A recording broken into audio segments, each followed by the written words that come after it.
Hello friends, आज की video में हम करने वाले हैं इकोनॉमिक्स का एक मोस्ट इम्पोर्टेंट टॉपिक डिमांड। तो देखते हैं दोस्तों, डेफिनेशन ऑफ डिमांड क्या हो जाएगी। डिमांड की डेफिनेशन मैंने शॉर्ट में भी आपको अच्छे से करवाई थी डेफिनेशन डिमांड की। तो देखते हैं, किसी वस्तु की वह मात्रा जिसे उपभोक्ता एक निश्चित मूल्य पर एक निश्चित समय अवधि में खरीदने की इच्छा और सामर्थ्य रखता है। क्या होता है दोस्तों कि जब एक उपभोक्ता, मान लो मैं एक उपभोक्ता हूँ, ठीक है, एक निश्चित मूल्य पर मैं कोई वस्तु खरीदना चाहती हूँ, ठीक है, उसके लिए मेरे पास पैसे भी उपलब्ध है। मान लो मेरे को क्या लेना है, मेरे को साबुन लेनी है। दुकान पर गई तो साबुन लेनी है, मैंने बोला साबुन चाहिए मेरे को, ठीक है, तो उसने मेरे को साबुन दे दी और मैंने उसको उसके बदले में पैसे दे दिए। तो एक निश्चित मूल्य पर, ठीक है दोस्तों, एक निश्चित समय अवधि में जो खरीदने की इच्छा और सामर्थ्य है, मेरी इच्छा थी, ठीक है, और मैं समर्थ थी वो चीज़ लेने में, तो वो चीज़ मैंने ले ली, ठीक है दोस्तों। तो वो क्या हो गई, हमारी डिमांड हो जाएगी, ठीक है। एक होती है दोस्तों, केवल हम इच्छा करते रहते हैं। मान लो मेरे को एसी चाहिए, मेरी इच्छा है कि मैं एसी खरीदूं, ठीक है दोस्तों, क्या है, मेरी इच्छा है कि मैं एसी खरीदूं, बट मेरे पास इतना बजट नहीं है कि मैं एसी को घर ले आऊं खरीद के, ठीक है। तो वो क्या होएगी, वो हमारी डिमांड नहीं होएगी, ठीक है, वो डिमांड में काउंट नहीं होगी, ठीक है दोस्तों, वो सिर्फ इच्छा है, ठीक है, डिज़ायर है वो सिर्फ। तो आगे देखते हैं दोस्तों, मांग का नियम, लॉ ऑफ डिमांड। क्या होता है दोस्तों मांग का नियम, क्या होता है, कमेंट बॉक्स में ज़रूर बताइएगा। लॉ ऑफ डिमांड क्या होता है, ठीक है। जब अन्य कारक स्थिर हो, क्या होता है दोस्तों, जब अन्य कारक स्थिर हो तो किसी वस्तु का मूल्य घटने पर उसकी मांग बढ़ती है और मूल्य बढ़ने पर मांग घटती है। मूल्य क्या होता है दोस्तों, प्राइस, और मांग तो मैंने बताया है डिमांड का व्युत्क्रम संबंध होता है। लॉ ऑफ डिमांड क्या होता है दोस्तों, जो प्राइस और डिमांड है उसका इन्वर्स रिलेशनशिप होता है, ठीक है। क्या होता है लॉ ऑफ डिमांड, प्राइस और डिमांड का इन्वर्स रिलेशनशिप, ठीक है। क्या होता है, जब सारे कारक जो अन्य कारक होते हैं ना, मान लो भूमि उत्पादन करने के लिए हमें किस किस की ज़रूरत होती है, भूमि, पूंजी, श्रम, ठीक है, और उद्यम।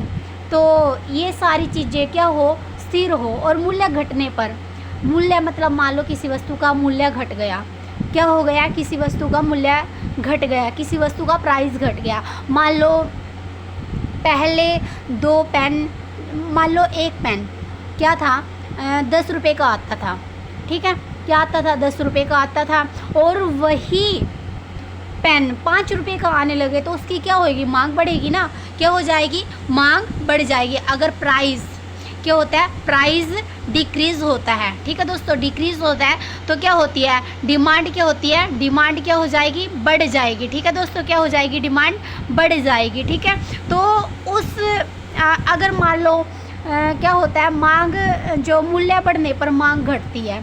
अब मान लो किसी वस्तु का प्राइस बढ़ गया, 10 रुपये की चीज़ मिल रही थी, वो 20 रुपये की हो गई, ठीक है, तो उसकी खरीदारी कम करेंगे, उसकी डिमांड कम करेंगे, ठीक है दोस्तों। क्या होता है, प्राइस और डिमांड का इन्वर्स रिलेशनशिप होता है, लॉ ऑफ डिमांड। अब देखते हैं दोस्तों डिमांड कर्व। डिमांड कर्व क्या होता है दोस्तों, मैं बना के दिखा देती हूँ डिमांड कर्व। मेरी ड्राइंग तो थोड़ी ऐसी ही है, तो देख लेते हैं। यहाँ पर आएगा ओ एक्सिस, क्या आएगा दोस्तों, यहाँ पर ओ, यहाँ पर एक्स, और यहाँ पे क्या आ जाएगा, वाई, ठीक है, और यहाँ पे क्या आ जाएगा, यहाँ पे प्राइस, और यहाँ पर क्वांटिटी, यहाँ पर क्या आ जाएगा, क्वांटिटी, और यहाँ पर क्या आ जाएगा, प्राइस आ जाएगा, ठीक है दोस्तों।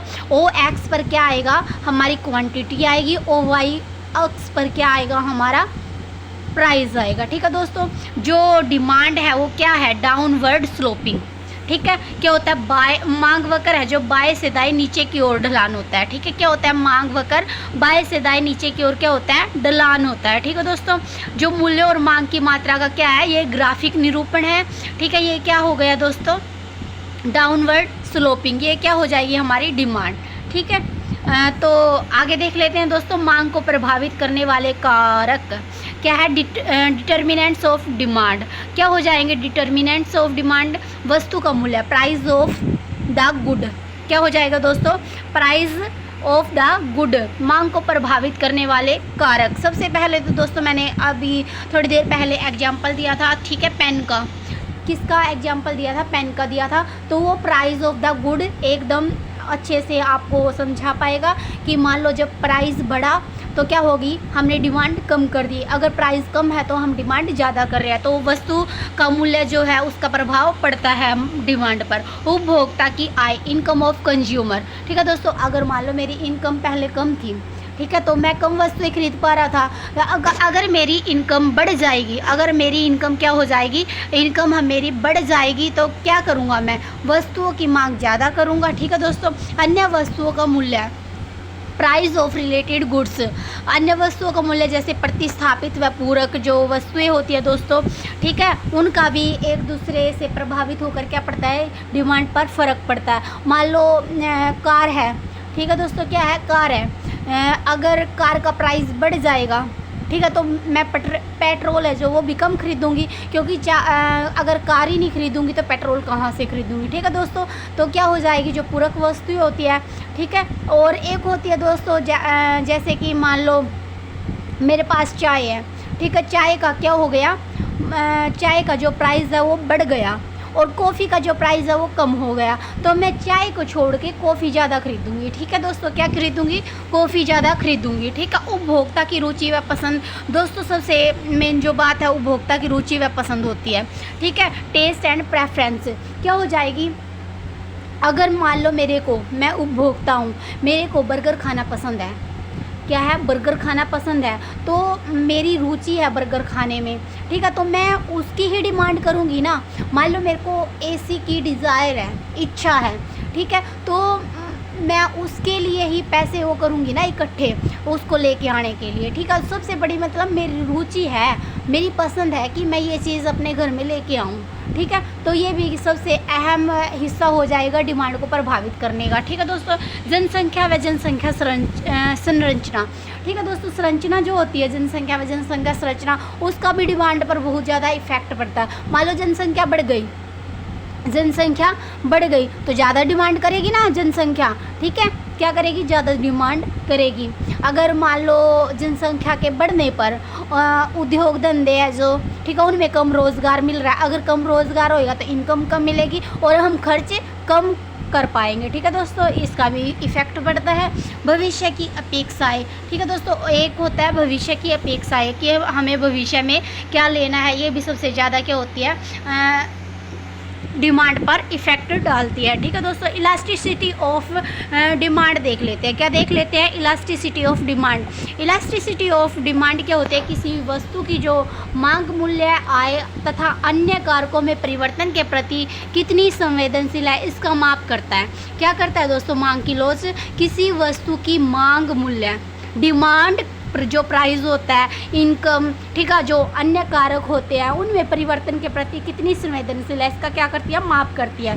देखते हैं दोस्तों कितने प्रकार की होती है ये, प्राइस इलास्टिसिटी ऑफ डिमांड, ठीक है, प्राइस इलास्टिसिटी ऑफ डिमांड, और income elasticity of demand, cross elasticity of demand, और एडवर्टीजमेंट इलास्टिसिटी ऑफ डिमांड। जो मूल्य लोच है दोस्तों, प्राइस इलास्टिसिटी जो डिमांड है हमारी, वो देख लेते हैं एक बार।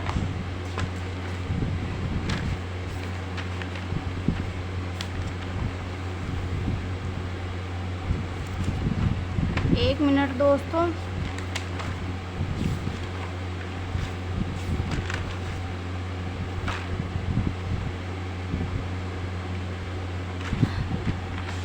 एक तो हमारी क्या हो जाएगी दोस्तों, प्राइस इलास्टिसिटी ऑफ डिमांड, ठीक है, और दूसरी क्या हो जाएगी, इनकम इलास्टिसिटी ऑफ डिमांड, और एक क्या हो जाएगी, क्रॉस इलास्टिसिटी ऑफ डिमांड, और एक क्या हो जाएगी, एडवर्टीजमेंट इलास्टिसिटी ऑफ डिमांड। ठीक है दोस्तों, आगे देख लेते हैं, डिमांड एस्टिमेशन फोरकास्टिंग। ठीक है, मांग का निर्धारण, मांग का निर्धारण कैसे करते हैं देख लेते हैं।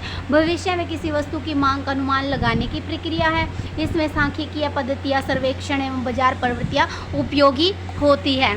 ठीक है दोस्तों, ये था आज का हमारा छोटा सा टॉपिक, डिमांड। आई होप दोस्तों ये वीडियो आपको पसंद आई होगी, तो प्लीज़ वीडियो को लाइक कीजिए, शेयर कीजिए, कमेंट कीजिए, और नेक्स्ट वीडियो मैं सप्लाई करवाने वाली हूँ, तो दोस्तों उसको भी आप देख लेना। आई होप दोस्तों ये वीडियो आपको पसंद आई होगी, तो थैंक यू दोस्तों।